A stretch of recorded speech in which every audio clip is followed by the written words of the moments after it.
Eskiden boyanmış olmasından mütevellit muhtemelen artık zamanını doldurmuş. Kapı direklerinde çürüme ve kopmalar var. O yağlı o ya. Eyvah eyvah. Üst taraftan bir yağ Su şeyi peki var. nereden geldi? Su. Yapma ya. Karıncalanmış. Yani? Dökme yapmış. Yani ne yapacağız? Sonuç? Yenisi. Üçüncüyü sökeyim. Bak bunlar da hep paslanmış. Bunların falan hepsini değiştireceğiz. Hepsini yeni alacağız. Çat diye kırıyormuşuz değil mi? Aman Mert kırma, bulamayız bunları ya. Buna dikkat etmemiz lazım. Kırılırsa bulamayız. Neyini bulabiliyoruz ki zaten? Domicilia'yla. Neyse ki aşağı. Burak onu sakın kırma. En az 30-40 euroluk oluruz yani. Ne yaptın abi? Sileceğin kapağını kırdım ya. Oğlum bize şey çıkarma. Bir şeydi yani. Belki de kırıktı böyle duruyor. Hadi bir çekime başlasaydık ya. Kırık mıydı abi? Bilmiyorum. Ben elime gelince böyle geldi ama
beklediğimizden biraz daha kötü çıktı. Bagaj, tavan, komple macunlu çıktı. Bakın zaten buradan anlaşılıyor minik minik göçükler. O göçükleri doldurmak için çekilmiş macunlar. Bunun içinde tabii komple saca kadar kazımak durumunda kaldık bazı yerlerini. Bugünlük bu kadar. Yarın devam edeceğiz. Aynı şekilde kaputta tabii. Arabanın boyası güzeldi. Niye boyuyorsunuz ki diyenlere, işte boyası böyleymiş. Ama mis gibi olacak. Yerdeki çıkan malzeme. Bak ustam diyor ki çıkan malzemeyi görüyor musun yerdeki diyor. Bu da iyi. Araba hafifledi. He ustam? Aynen. Bak kaputu da göstereyim size. Kaputta da bakın böyle dalga dalga olan yerler, yani buralar saça kadar inmiş. Buralar hala macunlu. Minik minik macunlar var. Aslında bir kaput değişimi ister ama bu kaputu nereden bulacağız, ne zaman bulacağız, nasıl bulacağız? Zamanımız da kısıtlı. Artık ustamız bunun üzerinden çalışacak. Ama mis gibi iş çıkacak. Ondan eminim.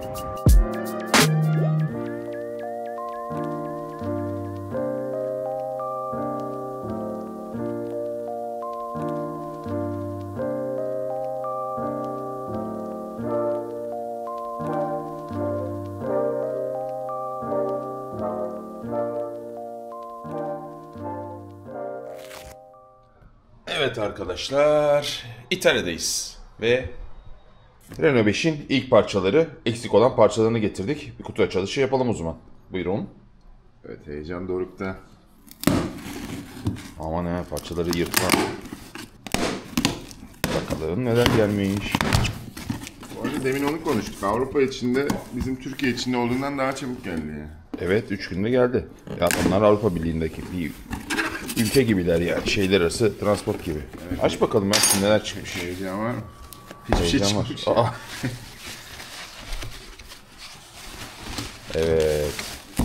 Bir contamız. Silindir kapak Silindir contası kapak ama contamız. 2 tane aldık. Niye 2 tane aldık diye sorabilirsiniz. Glacerie marka mı? İyi. Bir tane tüm kiti aldık. Oo, Yani bu alt her üst şey. Bütün motor takımı. Altta da şurada devam ediyor Tabii, zaten. tabii. Bütün karbüratör değil mi? Hepsinin şeyleri var. Bir tane de silindir kapağı nasıl çıkacağını bilmediğimiz için daha kalın olanı aldık. Güzel. Başka ne aldık? Onu sen almışsın. Benim haberim yoktu. Evet. Bunlar araba boyanacağı için, otomobil boyanacağı için o motor içindeki sağındaki sonundaki sticker seti. Bir şey düşmüş. Oo, bu da conta takımının bir şeyi. Bunlar en azından benim için çok önemliydi. Jantların göbekleri. Evet, jant göbekleri orijinal değildi çünkü. Şu da ne güzel yollamışlar. Yine otomobil boyanacağı için dışındaki alpin bantları. Bütün hepsi. Bu da faturamız. Şunları çok merak ediyorum ama açamayacağız ya. Neleri? Neleri? Ya bunların içinde neler var? Ben incelemem lazım. Çok seviyorum ben şeyi. İncelersin. İstanbul'a gidince arabanın yanında inceleriz. Hadi burada kapattık. İstanbul'da görüşürüz. Top.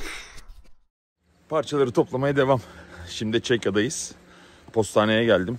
Çünkü otel görevlisi kutuyu teslim almamış, bizim paketi. Postaneden teslim aldım. Eksikleri tamamlıyoruz. Arabamızı kaportaya yolladık. Asıl iş burada. Benim beklediğim an geldi. Ben kaportadan falan anlamam. Benim olayım bu. Bu iş sende, ben gidiyorum. Gel. Hadi gel Fatih Usta gel. İkiniz de çekilin oradan. Ustam gel. Hadi bakalım. Ne yapacağız şimdi? Önce sindir kapağına başlayacağız. Zaten kompresyonlarını ölçmüştük biliyorsunuz. Fena çıkmamıştı. Bir silindirde biraz bir şeyler vardı. Ama o da herhalde... Tanesine bakacağız. Swap mu kaçıyor, ne yapıyoruz? Yani zaten bütün setlerini, her şeyini aldık. Gerekli bütün... Hatta yedekli aldık. Yedekli bütün conta takımlarını aldık. Bujilerini aldık. Filtrelerini aldık.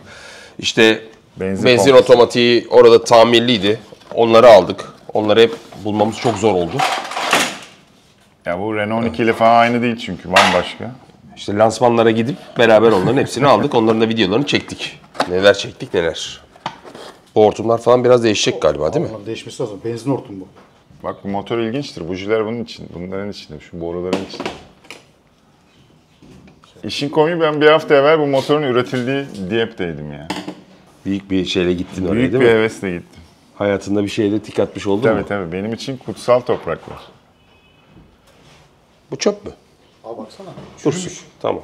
Tamam, bunların hepsi değişecek zaten. Bunlar değişecek. Biz zaten sökmüşken bütün değişmesi gereken işte bujiler, debriyaj batısı vesaire, onlara da bakarız. Bizim ama asıl sıkıntımız işte buradaki Evet, bir yağ kaçak nerede? Yağ, Bak. yağ gelen göz burada bak. Aa, bak çatlamış o da. Çatlamış. Neyse ki onlar da var orada. Şu lastik var da bu boru yok tabii. Ama lastikte çatlak var zaten. Lastiğe baksana. Oradan mı geliyor? Oradan geliyor. Basmıyor. İyi ki oradan geliyor çünkü onu Oradan bujini araya dolduruyor işte. elimizde var sonuçta. Evet.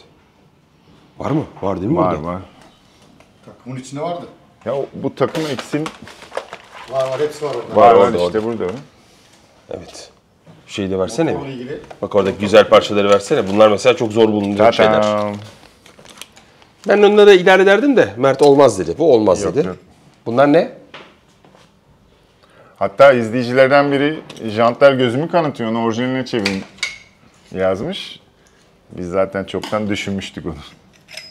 Araba tabii buraya gelecek. Sonra jantlarını sökeceğiz. Orada Cem ellerinden öper. Jantmax bu işin piri. Sıfır şekilde bize verecek onu. şunları kaldırıp atıyoruz hep. Yenileri takacak. Tamam. Civatalar hakkında bir şey düşünüyorsunuz mu? Böyle mi? Kadmiyum mu? kalkıyorsa Kadmiyum yapalım. Ne diyorsunuz? Güzel olur tabii. Güzel olur. Güzel olur. Yakışır. Onu da yapalım. Onu da yapalım. Kırmızı arabada. Onu da yapalım. Yapmışken yapalım. Su pompası Renault 12 ile aynı diye biliyorum. Yani parça numaraları öyle söylüyordu. Farklı bir şey olursa yine bize yurt dışı yolları gözükecek. Deme. Buraya mı atıyorum yine? Civata kutusuna at işte. Tamam. Civata kutusunda. Ben de ustaların bu şeyini anlamıyorum. Bütün cıvataları oraya atıyor. 50 Sonra- tane cıvata sonra oluyor. buluyorlar. Hepsinin nerede ne olduğu belli. Ben kesin karıştırırım. Yo, gelişi güzel takıyoruz. He, mantıklı. Yani hangisi nereye gelirse.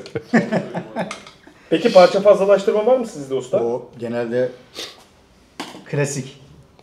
Eğer parça yaptıramazsan biliyorsun. Artan parçaları da takipçilere hediye edelim bari. Bu arada bu motor terstir. Şimdi O ne demek? arkadaşlar biraz evvel su pompası dedim ya, su pompası Renault 12'de öndedir dikkat edersen. Yani şanzıman tarafında değildir. Evet. Bu ters motor. Evet ters. Şanzıman arabanın önüne bakıyor. Bu komple ters abi. Ters. Tersi de ters. Tersi ters. Bunu Bunu- yapan bunu- mühendis kör olmuş diyor ya. Bunu bence ters takmışlar. Eskiden tabii otomobillerin mühendislikleri bambaşkaydı. Yani adam oraya uydurmak için bunun üzerine ne argeler yapmıştır, neler tabii, yapmıştır. tabii. Şimdi mesela normalde motoru buraya koyman lazım. Değil mi? Şanzıman da buraya gelmesi lazım. Burada da vites kolu olacak şanzımandan çıkan zaten. Niye uğraşmış ki?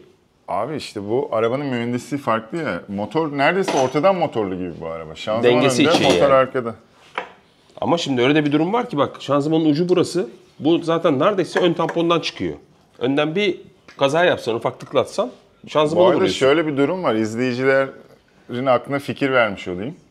Şimdi bu dönemin Renault motorları uzunlamasına olduğu ve şanzıman da arkasında olduğu için genellikle Avrupa'da hatta Amerika'da bile yapıyorlar. Mesela Amerika'da da Lotus'lar falan var. Renault motorlu. Yani tüp bir şasi yapıyor. Bunu otomobilin ortasına koyuyor motoru. Yani sürücü Yani- koltuğunun arkasına Evet, koyuyor gibi. aks çıkışları da buradan olduğu için arkadan Ters itişli döndürmüş oluyor. oluyor. Ya da arabayı ters çevirmiş gibi oluyor aslında. Yani arkadan itişli spor araba yapıyorsun hafif. Yani hurdalıktan bir Renault 12 motoru ve şanzımanı bulup bir tüp şasi bulup öyle bir karting gibi bir şey yapmak mümkün. Yani karting de değil de Anladım. Buggy gibi. buggy gibi. Evet. Benim hayalim var öyle hatta. Peki bunun orijinal olarak, fabrikasyon olarak kullanıldığı bir model var mı öyle? Nasıl? Arkadan mı itişiyor? Evet. Yani Alpinler falan arkadan itişiyor işte. Ha yani yine bu motor mu onlarda da? Ya bu Baz. motor değil.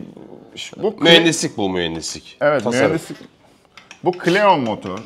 Cleon motorun Türkiye'de satılan Renault'larda da var. Yani bizim bloğumuz neredeyse Türkiye'de satılan Renault 12'lerle aynı, Renault 9'larla aynı. Sadece üstü Alpine.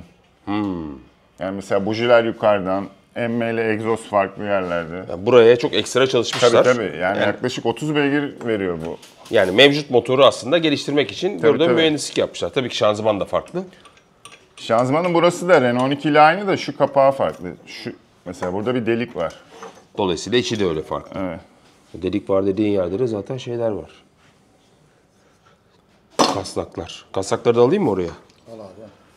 Onları falan boyayacağız tabii. Bunları Fatih Usta'm böyle çok güzel boyar. Pembe, mavi. Ne renk istiyorsun? Fransız bu otomobil. Mavi yapacağız, kırmızı yapacağız, beyaz yapacağız. Yok ya ben de motorda renk hiç sevmem. Ben de sevmem. Peki bu bilyeler şimdi bunun her şeyini bulamayız. Ama bu bilyeleri falan buradan... Onlar bulunur. Ha, tamam buradan elde ederiz. Ya Bence bir şey çıkmayacak kapak ya. nereden çıkacak? Hadi. İyi çıkacak, iyi. Pozitif düşünelim. Bu yaştaki bir arabanın sindir kapağı. kapak iyi çıkmak zorunda abi. Emin misin abi? Neden zorunda? Smoke Çünkü kapağını düzeltir misin? bulma ihtimalimiz yok. En kafadaki cevapları çıkarmayın. Çıkardım ben. çıkardım.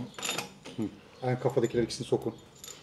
Elimizde yağlanmadı demeyelim ya Doğanay. Bugün usta 3 tane abi ya. Bir Mustafa abi çırak sayılırız. Bunları şöyle koyuyorum. Kapak hakkında ne düşünüyorsun? Ben ümitli olmak zorundayız diye düşünüyorum. Yani kendimi hiç kötüye hazırlamıyorum. Abi sen? İyi çıkacak. Kapağı- Pozitif. Pozitifiz. Kısası var uzunu var ona göre. Evet kısası var uzunu var. Mesela bu kısa, Hangisi kısa? şu kısa. Tamam zaten kısa. boylarından belli. Hayırlı olsun.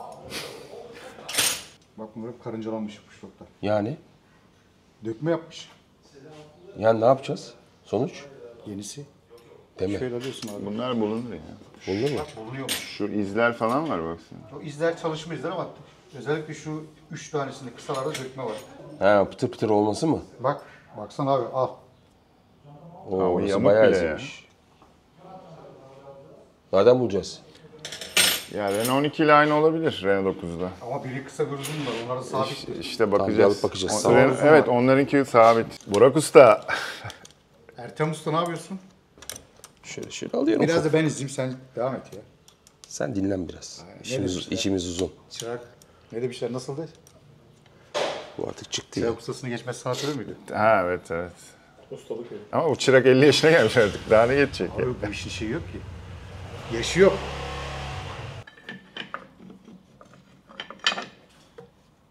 Heh. Evet.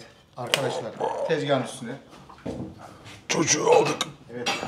Evlat. Nereye koyacağız?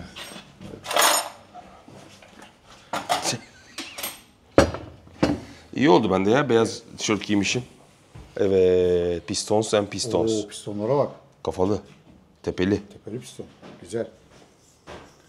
Gömlekler yine aynı. Renault Gömlekler 12'li. seyyar gömlek. Sulu. Evet. Yani alt taraf Renault 9 aynı. Tabii tabii. Peki bak burası mesela şey değil mi? Yağ olan silindir bu yuva. Niye bu böyle? Ötekiler daha korumlu. Hangisi yağlandı? 3 müydü? Evet. Normal kurumaması. Hayır bunlar korumlu, bu kurumsuz mesela biraz daha. Yanmadan dolayı. Piyanolarda bir şey gözüküyor mu? Ustadan öğreniyoruz, sonra sallıyoruz. Sat. Biz video çekmediği sırada Fatih'ten öğreniyoruz. Sonra biliyor gibi anlatıyoruz. Değil mi? Tabii tabii canım. Bak normalde 76 mıydım bu? Ama normalde bak ne yazıyor burada? 75.9 yazıyor. Neydi o? Gömlek miydi? Aradaki gömleğin boşluğu. Yağ boşluğu.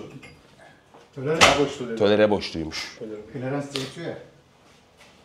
Fatih Usta bizi bozdun ama şu an abi. Biz biliyormuş gibi anlatıyorduk. Olsun. Bilmeyenler vardır. Yanlış bilgilenmesinler. Ne yapıyorsun? Abi ne yapıyorum? Bunlar şu seyyar gömlek, sulu gömlek. Yani Gömleklerin oynamasın, çıkmasın diye bağlıyoruz. araya niye böyle şey koyuyorsun? Ha tabii üst kapak Aslında olmadığı için. şimdi Tamam. İki gömleğin arasında basacak mı? Sıkacağız. Tamam. Ya bunu yapmazsan bu çevirdiğimizde gömlek falan yerinden çıkıyor. Benim başıma geldi de oradan biliyorum. usta motoru kenara ayırmıştı. Ben oynuyordum öyle. Bir çevirdim bunlar çıktı. Ne yaptın? Arkadaşlar maşallah. Her şey denemiş. Bak şimdi ellemiyor ama. Niye gidiyor? Biliyor pis pis ya. Kule yaptı abi baksana. Kule yapacağım, ne yapacağım? O kadar pistonda tepe olması normalmiş. Maşallah silindir kapağında öyle bir yan modası var ki. Şuraya bak, Burayı da parlatmışlar mı biraz? taşlanmış. Kapağımızın ömrü. Orada da şurada bir yerde bir şey olması lazım değil mi onun? Çentiği. Çentik yok demek ki. Sondayız. Kapak sizler ömrü. Yok canım. Evet. Kapakta diyorum su kanalında çürükler var. Nereler abi şunlar mı? Gel abi gel. Gel yaklaş bir. Şöyle. Onları ne yapacağız? Çürük. Çürük. Kaç model araba. Bu kapak dağılacak, teste gidecek. Kurtarırsa kaynak olacak, dolgu olacak yüzeyi. Kurtarmak zorunda diyorum. ben. Yani büyük ihtimal kurtarır. Ama şuralar kesinlikle yapılacak. Ama buralar yapıldıktan sonra bunun yüzeyi tekrar taşlanacak. O kadar mesafe var mı diyorsun? Zaten normalde kapak, Sınırda galiba. yani conta seçeneği var mı? Ya biz 2 tane conta aldık yurt dışından ama ikisi de aynı boyda geldi. Kodu var mı? Bir Bir şey yerinde yazmıyor, yazan. kalmamış ki. Şimdi bir özet geçelim. Üst kapağı açtık. Üst kapak fena değil, iyi durumda. Ama tabii burada bir soru işaretleri var. Çürüyen yerler var. Onları yaptıracağız. Sonuçta bu rektifiyeciye gidecek. Buralar doldurulacak. Üstüne bakacağız. Bir ölçüsünü alacağız. O ölçüsüne göre kurtarır mı, kurtarmaz mı onu göreceğiz ama kurtarmak zorunda. Yani taşlanacak yer kalmamış gibi görünüyor ama Bakacağız. Biraz belki kalın conta kullanacağız falan. Onu kurtarmaya çalışacağız. Yani iyi şekilde yapmaya çalışacağız.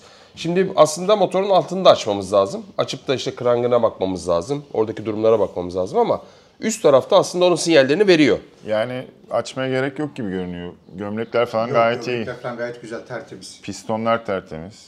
Açarsak ne olur? Tabii orada tekrar başka bir sürü iş çıkabilir başımıza. Söktün mü yatakları falan değiştireceksin. Bir daha yapacağız. Çıkarsa bir daha değiştireceksin. Ama iyi gözüküyor şu anda. O yüzden bence buralara fazla karışmayalım. Alt tarafla ilgili zaten bir sıkıntımız yoktu. Bizim sıkıntımız kapakla ilgili. Yağ kaçakları vardı. Evet. Smoke kaçağı vardı arabada. Onun için zaten biz makine yerdeyken açtık. Süpaplarda falan da pek bir şey yokmuş gibi gözüküyor. Yani gözüküyor ama tabii ki Açıp bakacağız ona. Açıp Tamam. bakacağız. Smoke lastikleri gayetler elden Yani geçiyor. kısaca zaten rektifiyeciye götürdüğümüz zaman o diyecek ki burası Bize bir bozuk, liste şurası verecek. bozuk. Sen bunları al getir diyecek. Ondan sonra da biz Fransa Fransa yolları yolları taştı. taşıtalım. İnşallah gitmeyiz. Neyse çözeriz. Hadi şimdi rektifiyeciye gönderelim. O da bilir.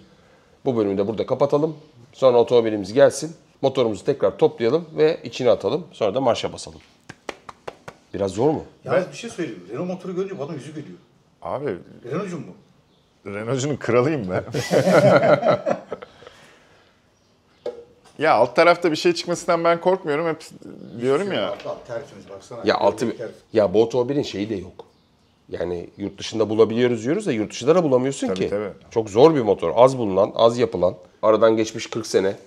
Yani o zamanın Clio RS motoru gibi düşün. Evet. Yani onları bulmak çok zor. Yani Yani şu o an- incik boncuk parçaları bile o kadar Şu an- zorlandık ki.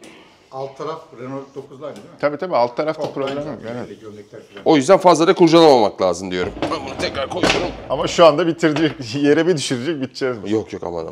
En azından alt taraf Renault 9'a oldu. Hadi kapa, işimiz çok. Olması güzel değil mi? Tabii ya. Bir şey olsa direkt komple Renault biliyor. Geçirir. Aynen.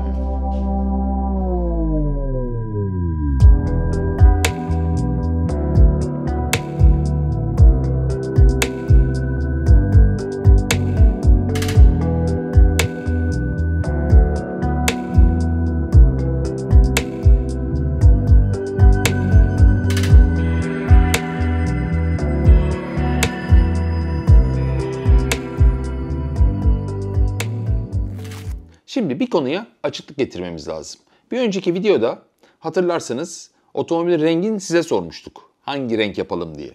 İşte bunların arasında mavi vardı, kırmızı vardı, bir de biliyorsunuz ki sarı vardı.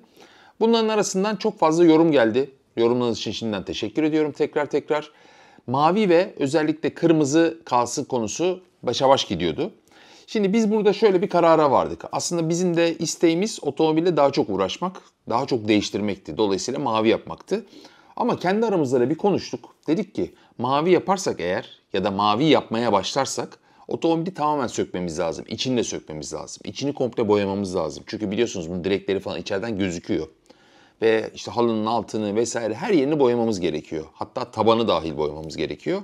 Tabii bunları sökerken de bazı riskler almamız gerekiyor. Çünkü bu 40 yaşında bir otomobil. Ve biliyorsunuz ki o parçalar özellikle sökülürken torpidoda incik boncuk bir sürü kapaklar vesaire var. Bunlar kırılabilir. Çünkü eski parçalar. Hatta belki de kırılmıştır. Bir şekilde onları yapıştırmışlardır. Oraya oturtmuşlardır. Bunu da bilemiyoruz. Eğer böyle bir problem çıkarsa biz söktüğümüz zaman bu parçaları bulmak mekanik parçaları bulmaktan çok ama çok daha zor. Dolayısıyla hem başımıza fazla iş açmak istemedik hem süreci çok daha fazla uzatmak istemedik. Bunun yanında bir de şöyle de bir durum var. Otomobilin rengini değiştirdiğin zaman ruhsatla ilgili de bir sürü işlem yapman gerekiyor. Prosedür var. Tekrar muayeneye girecek vesaire. Dolayısıyla biz de dedik ki kırmızı kalsın. Otomobil orijinal neyse onun gibi hayatına devam etsin. O nedenle kırmızıyla devam ediyoruz.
Nasıl olmuş? Çok güzel. Hiç böyle otomobilim olmadı ya. Hep özeniyorum. Niye okşayıp duruyorsun? Hayır, elime pürüz falan gelecek mi diye bakıyordum ama. Çok güzel boyanmış ya. Güzel boyadı. Ustamız iyi. Sağ olsun. Ellerine sağlık. Süper yapmış. Biz arada geldik. Birkaç tane böyle ufak tefek noktalar gördük. O noktaları zaten hallediyor ustamız. Sonra da zaten üzerinde bir pastacıyla yapacak. İşte önce camcı gelecek. Camlar takılacak. Sonra zaten garaja gelecek. Bu camlar takılmış. Kapı fitilleri biraz kalın geliyormuş galiba. Evet, bir o kapı fitillerini değiştireceğiz. Daha öncesinde çünkü daha kalın kapı fitilleri koymuşlar. O da kapıyı özellikle kaparken daha çok ileri itiyor kapıyı. O da biraz böyle kapı ayarını yokmuş gibi gösteriyor. Ustamız kapılarda bir şey yok dedi. Ama sadece bunun biraz daha incesini alın dedi. Yok, şu anda çizgisi falan çok güzel. Evet, çok güzel olacak. Kaput falan da zaten harika olmuş. Ben beğendim. Beklediğimizden daha iyi bile oldu diyebilirim. Aslında en başta otomobil videoları seyretmişsinizdir diye umuyorum, daha önceki bölümleri. Orada renk değişimi yapmadık. Çünkü bu otomobilin zaten yine bahsetmiştik birkaç tane orijinal rengi var. Aynı renkte kalsın Tabii, istedik ama altı özellikle kazıdığımız zaman bayağı daha öncesinde işlem varmış. Yani bagaj kapağı falan. Tabii macunlar falan filan. Aslında işte bazı parçaların değişmesi bile gerekebiliyordu ama parça bulamadığımız için özellikle kaput. Kapı direğinde kırık vardı. Yani Tabii, aslında göründüğü kadar da iyi değildi. Yani bu yaştaki bir otomobil Tabii, için tabii. olması gereken aslında temiz sayılabilecek bir düzeydeydi. Ama tabii biz tertemiz bir düzeye getirmek istedik. Kusursuz olarak en azından kusursuza yakın yapmaya çalışıyoruz. Ustamız da bize bu konuda çok yardımcı oldu. Vallahi ben çok beğendim. Renk de çok güzel olmuş. Bak minik bir detay var. Fark etmişsindir zaten. Şu alt tarafında bunun bir tane çıta vardı şurada. O çıtanın alt tarafında yine kırmızı Tabii, gözüküyordu. tabii. Zaten orijinalde de burası Orijinali böyle. siyah olması lazım. Siyah, mat siyah var. O buraları da halletmiş sağ olsun ustamız. Şimdi çok daha güzel gözükecek. Jantlar da zaten Cem, Jantbox ellerinden öpecek. Onu da orijinale çevireceğiz renk olarak. O zaman otomobili alalım. Evet, garaja götürüyorum, artık mekanik işler başlasın. Evet, motoru koyalım üstüne. Süspansiyonları koyalım. Şanzımanı koyalım. Yürüyenine bakalım. Fren, Benim asıl disk sevdiğim vesaire işler vesaire. onlar. Evet, Sonra kalın da- gelen fitiller burada. Evet, sonra da bir marşa basalım ha. İyi. Hadi o zaman bırakalım. 2-3 gün sonra gelip alıp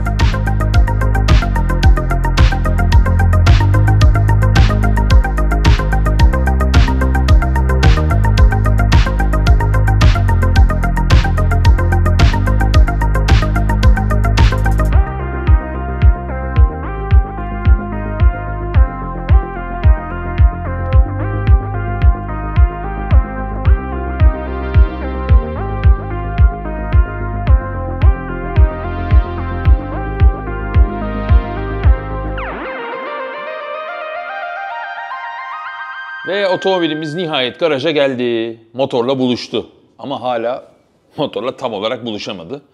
Şöyle bir durum var. Motorda zaten videonun ortalarında da söyledik. Motorda bazı eksiklikler var ve bu eksik parçaları sipariş ettik. Hatta satın da aldık. Parçaların gelmesi biraz zaman alıyor. Parçaları beklemek durumundayız. Dolayısıyla bunda bir Lego gibi düşünürseniz o parçayı koymazsanız ilerleyemiyorsunuz.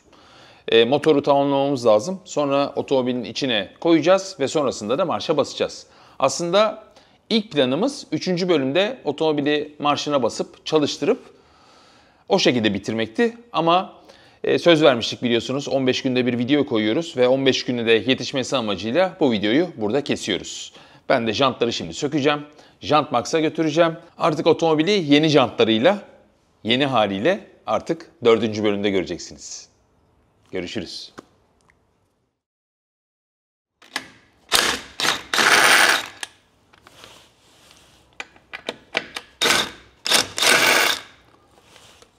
Bu arada bu saplamaları ve bijonları da sıfır aldık. Onlar da geliyor yolda.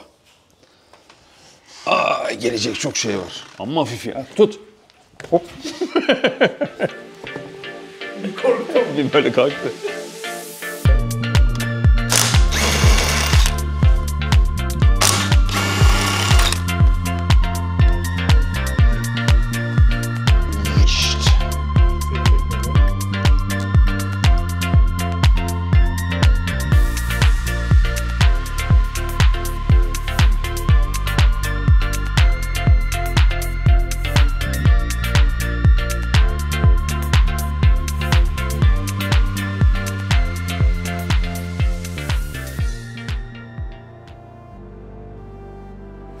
Su kanallarından benim büyük ihtimalle ya antifriz yoktu bu arabada. Bakın doğru düzgün sibop basmamış. Böyle güzelce basması lazım normalde. Ne yapacağız? Sibopları bir ölçüm yapacağız. Olmadı. Kullanabiliyorsak kullanacağız. Yoksa yenisini yaptıracağız. Aman abi onları bulamayız valla. Kırıldı. Kırık. Kırık mıymış şimdi mi kırdık hocam?